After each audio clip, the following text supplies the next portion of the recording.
It's Tom Cushney, and today I am reviewing this week's SmackDown Live, and somehow, once again, they pull it out the bag. I don't think we've actually had a bad SmackDown Live since the draft. This is crazy. Another week goes by, and another solid and consistent SmackDown also goes by. I really enjoyed this week's SmackDown. I'm not decided yet if I preferred this week's Raw or this week's SmackDown, but let's have a little talk about this week's SmackDown and let's review everything on the show. If you guys can smash the likes, that would be absolutely awesome. Let's get right in to the video. So the show opened up with a recap from Talking Smack. You knew they were going to mention this promo from The Miz on last week's Talking Smack. The funniest thing about this Talking Smack promo is when Renee Young says this is not what this show is about.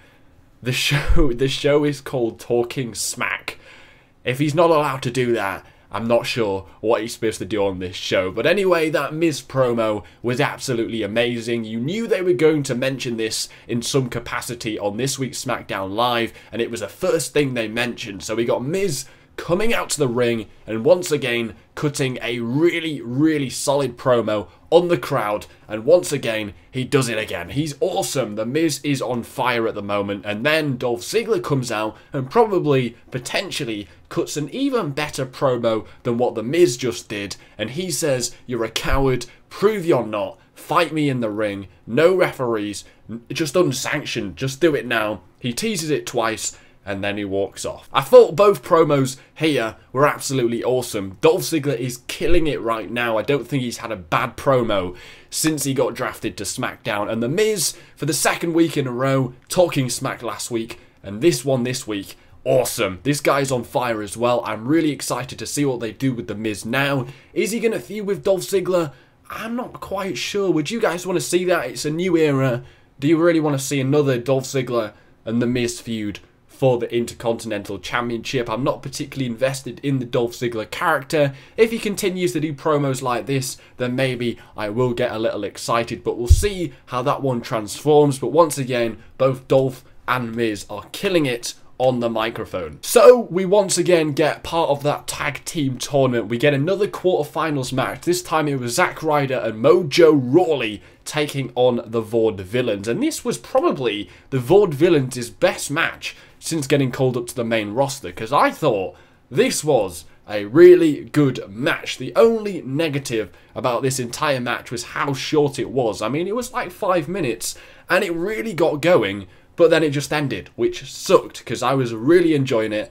Then it just ended. Now, the Vaudevillains, I really hope they can do more with these guys. Now, they did take the loss here, but I think once they start showing the crowd what they're all about and start getting their gimmick over to the crowd and explaining what it's all about, they could do some great things. I think that they weren't really appreciated when they got called up to the main roster, because they didn't really, you know, sort of describe and show and tell people what this whole gimmick was about. We got a nice little promo before the match from the Vaudevillains, and I think being on SmackDown, they can expose themselves to the crowd and the audience a little bit more. But I thought this was a really good match put on from the Vaudevillains and the Hype Bros, and they go into the semi-final. I was so glad they finally showed a tournament bracket, because last week they didn't even show a bracket for the tournament for the tag team titles, so I had no idea what matches were coming up, what matches we'd already had, which match was actually in the tournament, but we finally got a bracket this week. The first match was great. Let's talk about some more. So we got AJ Styles against Apollo Crews. I loved how we got a little bit before the match of AJ Styles walking backstage saying, "I'm the face that runs this place, remember that, I'm the face that runs this place." He comes to Apollo Crews. Apollo Crews starts spelling out his name, and then AJ Styles spells out place, P-L-A-C-E. That was awesome. So AJ Styles got to the ring, and he once again cut another awesome promo about himself being the face which runs this place. I love how he still has the headband on. That is absolutely great. But we got Apollo Crews, and he cut a nice, short, little speech about how he wants to take on AJ Styles, and this turned into a very good match. This is one of the best SmackDown Live matches we have had so far. Really enjoyed this match. They should do a lot with Apollo Crews. Now, I've seen people complain that he doesn't really show a lot of character, he's a bit bland, but I was impressed with his little speech before the match. Really enjoyed this match as well. I thought it was very, very good. Now, AJ Styles does get the win over Apollo Crews. People might not like that because Apollo Crews is young, he's only just come up, but AJ Styles needs the wins if he's going to be taken seriously as a challenger for the WWE Championship. And I thought this was an awesome match. Definitely the match of the night. They've got a lot of chemistry in the ring. Apollo Crews comes up with loads of unique stuff. I love that phenomenal forearm. Great match. I think the only negative of this week's SmackDown Live was that little video of Renee Young going to Heath Slater's trailer or house. I thought this was really unneeded, really cheesy, if you pardon the pun, and it did absolutely nothing. It was a huge waste of time. It just wasn't funny. It didn't do anything for me. Unneeded. Heath Slater doesn't need it. He's already getting himself over just by cutting small promos here and there on SmackDown Live. I just didn't see the point of this. I thought it was stupid, really not funny, just a waste of time. And also, I couldn't really hear what they were saying either. I don't know if you guys had that problem too, but I just couldn't... don't know if it was the accents or the volume or the microphone. Just couldn't hear what they were saying. So Bray Wyatt, once again, like everybody else on SmackDown Live, are cutting great promos. Him and Randy Orton had a great segment. It feels like the promos on SmackDown are a lot less scripted than they are on Monday Night Raw. People are just being told to go out there and just say what you want. And you can tell that's exactly what they're telling them to do, because Bray Wyatt, he cut a promo on Randy Orton about how he should run, he should be scared of Bray Wyatt, he's got demons inside him, he's injured, you're going to get killed by Bray Wyatt, he's going to make you his trophy as a mantelpiece when he beats him at Backlash. I thought this was a really good promo. Randy Orton was pretty good as well, saying that Bray Wyatt has demons inside him that he's worried about. Good promo. This is going to be a great match. The only slight gripe I had about it was that Randy Orton went after Bray Wyatt, and then we just cut to black, and it was a weird transition because once they cut to black, we got a advertisement for the match which was coming up next. So it was just a really weird transition. We were going to get Randy Orton fighting Bray Wyatt, goes black, then we get a screen of the next match coming up. It just wasn't fluid. It didn't really feel that great, but they haven't actually touched each other yet. It's a slow burner, this one. It's so far really, really good, and it's going to be a very fantastic match. But so far, we've had loads of promos on this week's SmackDown Live, and every single one of them was really good. So we also had another fantastic match on this week's SmackDown Live. Alexa Bliss teaming up with Natalya to take on Naomi and Becky Lynch. Nikki Bella was at ringside. So during the match, Nikki Bella was attacked by Carmella. I said last week, it's good to turn Carmella heel. She wasn't really getting over as a face. Nobody really cared. They're mixing things up, having Carmella attack Nikki Bella. Seems like it's working. She looks like she's got a really good look for a heel. So Alexa Bliss wins her match with a roll-up. That's fine. She got a roll-up on Becky Lynch, but I think the main story was the fact that Carmella attacked Nikki Bella, and I loved how she used Nikki Bella. She jumped on Nikki Bella and used her as a stepping stone to get on the barricade, and then she went like that. I thought that was so good to get some heel heat. But it's nice that they're actually really taking time to build up every single character on SmackDown Live. You've got Naomi, who's just reinvented herself. You've got Carmella, who's turning heel. The women are getting more opportunities to speak. They're having them on the commentary table every single match. We're having these awesome tag matches, and the match was great. Some really nice chemistry. I thought Naomi was the highlight of this match as well, so the women's division is looking pretty good. So we got the Headbangers returning to take on Heath Slater and Rhino. Rhino got the win with the spear. Yeah, I just thought it was a bit weird. I mean, we started SmackDown Live, and then they just said, oh, yeah, by the way, the Headbangers are returning. They haven't been in the ring for, like, what, 20 years, but they're going to be on tonight's SmackDown Live. Wait, what? They are? Thanks. Like, they just seems like they just forget these simple things. Like, they forgot the bracket for the Tag Team Championships.